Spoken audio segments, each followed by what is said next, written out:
Eu cumprimento todos com a paz do Senhor. Mais uma vez, dando sequência ao resumo de cada lição do primeiro trimestre de 2022, da revista Adultos, feita pela CPAD. E desta gravação, a lição de número 9, que traz o tema As Histórias e as Poesias Falam ao Coração. Dando sequência, é bom você revisar a lição de número 4, que fala a respeito da estrutura da Bíblia. Por quê? Porque na lição de número 8, que foi a lição passada, foi falado sobre a lei e os evangelhos revelam Jesus. E nesta lição de número 9, será tratado a respeito dos livros históricos e os livros poéticos e de sabedoria do Antigo Testamento, que também são de suma importância para a vida cristã, relacionado à Bíblia como um livro inspirado por Deus. E até o final deste vídeo você terá este resumo juntamente com slides disponíveis, caso você tenha interesse de utilizá-los. Na introdução, nós temos que a Bíblia usa gêneros literários. Os livros históricos, já o gênero é a narrativa. Por quê? Porque ela narra as ações, os acontecimentos, a história do povo de Israel, que no caso o povo de Deus. Os poéticos e sabedoria, ou sapiensais, eles têm mais um texto lírico. O que é lírico? São versos criados para serem cantados, entoados através da música. Como, por exemplo, o livro de Salmos, todos aqueles salmos que estão presentes lá,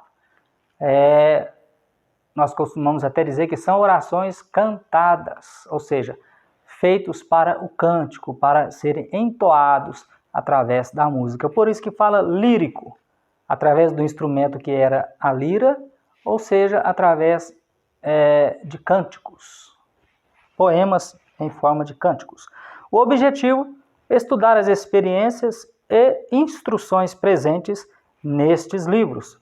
Que livros? Históricos e poéticos e de sabedoria. Primeiro tópico, as histórias do Antigo Testamento.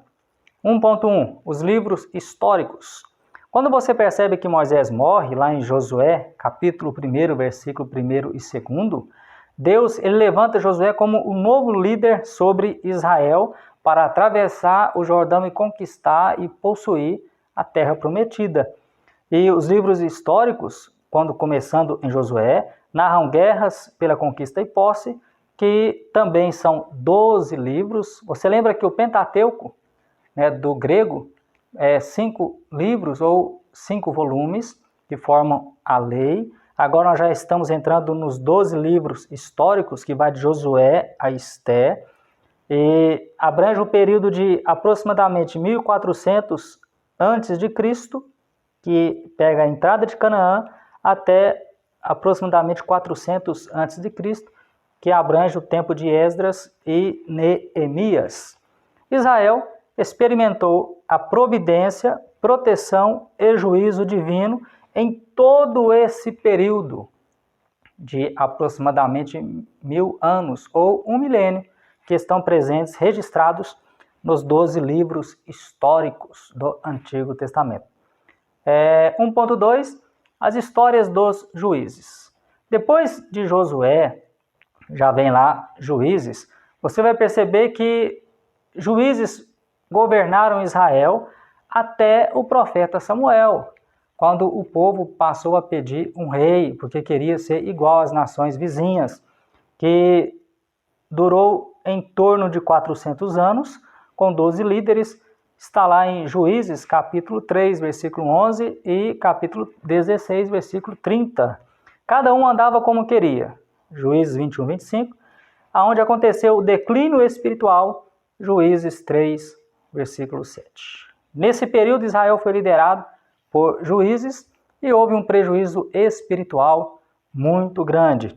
Mas, como sempre, o homem falha e Deus ele abre uma porta, ele prepara uma maneira para que o homem se arrependa e volte novamente no caminho do Senhor. Deus sempre levantava libertadores. Na época dos juízes, capítulo 3, verso 9, 15, capítulo 6, verso 7 e capítulo 10, verso 10. 1.3, as histórias dos reis. Primeiro teve Josué, depois vieram os juízes, depois dos juízes vieram os reis, começando por quem? Por Saul. 1050 aproximadamente antes de Cristo, Deus constituiu Saul a rei. Porém, Saul fracassou.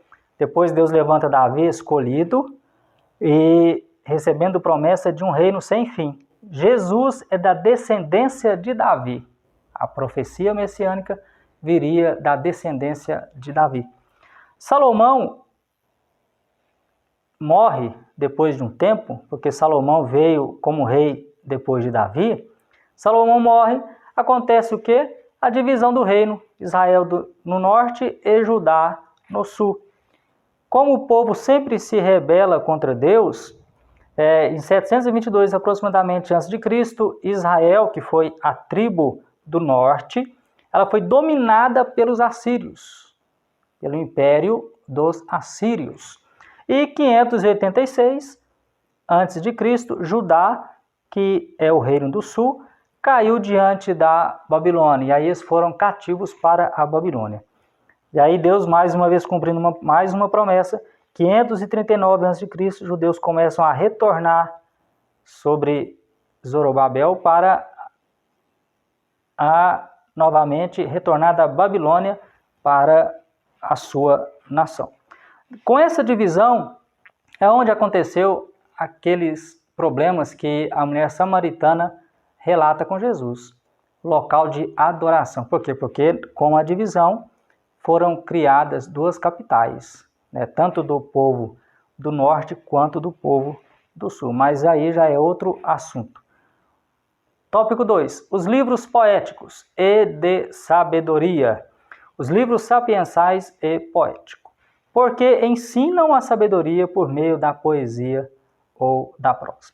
Nós temos lá 5 livros do Pentateuco, depois nós temos 12 livros históricos, que terminam em Esther, e em seguida 5 livros poéticos e de sabedoria ou sapiensais, que são Jó, Salmos, Provérbios, Eclesiastes e Cantares de Salomão, ou Cântico dos Cânticos. Eclesiastes quase todo em prosa, pois retrata o modo como normalmente falamos, por isso é em prosa. Os demais em poesia, pois expressa sentimentos e pensamentos mediante versos que atingem o intelecto e emoções. 2.1, 2.2, Eclesiastes, Provérbios e Jó. Não é nessa sequência que está na Bíblia, mas o comentarista achou por bem trazer essa explicação. Eclesiastes, o autor vai escrever dizendo, no caso foi Salomão, tudo vaidade. No final diz que o sentido da vida é o quê? Temer a Deus e guardar os seus mandamentos. Eclesiastes 12, 13. Provérbios, o temor do Senhor é o princípio da ciência ou sabedoria. E Jó vai relatar sobre o tema principal, o sofrimento. Jó 1, 21, sendo sempre preciso confiar no Senhor. Você percebe que não é porque aquela pessoa que adora ao Senhor ou serve a Deus fielmente, ela está isenta de adversidades. 2.3, Salmos e Cantares de Salomão. Salmos ou salmo, no hebraico significa louvor, e sua mensagem principal é oração, adoração e também o próprio louvor. Além de instrução e profecia referente ao Messias. Quais são esses livros? Salmos. E Cantares de Salomão, compromisso, intimidade e o amor no casamento. Inclusive, muitos jovens ainda utilizam alguns versículos de Cantares de Salomão para o seu relacionamento preparatório para o casamento. Tópico 3, uma mensagem ao coração. Nós vimos no primeiro tópico sobre os livros históricos e segundo tópico sobre os livros poéticos ou de sabedoria ou sapiensais. Agora, para trazer um desfecho do assunto, do tema da lição de número 9, uma mensagem ao coração. 3.1, uma mensagem soberania. ou uma mensagem de soberania. Você vai perceber que Deus conduziu Josué na travessia do Jordão, resgatou da Babilônia seu povo, preparando o caminho para o Messias. Ele age na história e nada acontece fora da sua vontade. O que é este atributo de Deus? Que Deus é soberano, ou seja, ele detém todo o poder e autoridade. Ele está no controle de todas as coisas. Legalmente falando, Deus ele é soberano, ele está acima de tudo e de todos. Isto é um dos atributos de Deus. Deus sempre está e sempre esteve e continuará sempre no controle de todas as coisas. Por quê? Porque Deus ele é soberano. 3.2, uma mensagem de sabedoria. Deus é a fonte da sabedoria, Provérbios 2, verso 6. Todo conselho prático subordinado à sabedoria divina. Quais são eles? Andar retamente, fugir da luxúria, não ser preguiçoso, manter boa reputação, tomar cuidado no falar, não confiar no dinheiro, viver com alegria, remir o tempo, manter a integridade, aceitar a repreensão, confiar no Senhor e desfrutar do seu verdadeiro amor. 3.3, uma mensagem de adoração, presente nos livros poéticos e também sapiensais. Principalmente os salmos expressam medo, angústia e tristeza, mas não somente isso, também força, segurança e alegria. Também o ideal divino da espiritualidade e adoração. Como, por exemplo, um coração que confia, coração contrito, coração que glorifica, coração agradecido e o coração arrependido. Então, o livro de Salmos contém todos estes tipos de sentimentos. Você vai encontrar ali sentimentos de tristeza, você vai encontrar ali sentimentos de alegria, como o Salmo 23, o Senhor é o meu pastor e nada me faltará, ou de nada sentirei falta, depende do jeito que você vai ler o texto, entender o texto, mas o principal de tudo é que está presente uma mensagem de adoração, que é o ato ou efeito de adorar. Adorar a quem? Adorar ao Senhor. E conclusão? Experiência, conquista e posse da terra prometida indicam a soberania divina. Todos os assuntos, todos os aspectos nos levam a entender que Deus é soberano em todas as coisas. Em prosa e poesia revelam a sabedoria divina e mensagens que alegram o nosso coração. Uma das coisas que nos dá paz, nos dá tranquilidade é ler a palavra do Senhor. E quando você lê os livros históricos, as providências e milagres que Deus realizou em prol do seu povo, até mesmo nas batalhas, nas guerras, uma coisa interessante é que tem coisas que o povo de Deus tem que ir à luta, tem que pelejar. Não é deixar para Deus fazer todas as coisas. Até a palavra vai dizer que a fé sem obras, ela é o quê? Ela é morta. Então, nós que servimos ao Senhor, nós temos uma mensagem de adoração na palavra, uma mensagem de conforto na palavra, uma mensagem de arrependimento, de mudança de vida, mas também nós temos uma mensagem de que temos que fazer a nossa parte.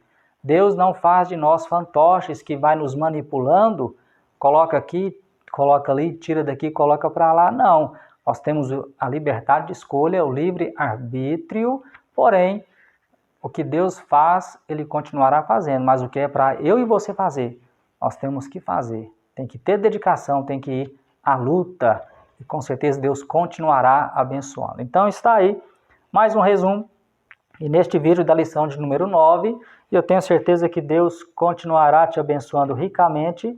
Aí as histórias e as poesias falam ao nosso coração. Tenha o hábito de ler a palavra de Deus. Jesus disse, conhecereis a verdade vos libertará. Como conhecer a verdade? Através da Bíblia Sagrada. Este é o maior livro, é o livro sobre todos os livros que nos revelam alguns aspectos referentes ao Deus de amor que nós servimos. Que Deus continue te abençoando ricamente. Se inscreva neste canal, porque além dos resumos de cada lição, eu estarei fazendo alguns vídeos sobre curiosidades bíblicas menores, e aí eu tenho certeza que juntos continuaremos caminhando e divulgando a palavra do Senhor. Abraços a todos em nome de Jesus.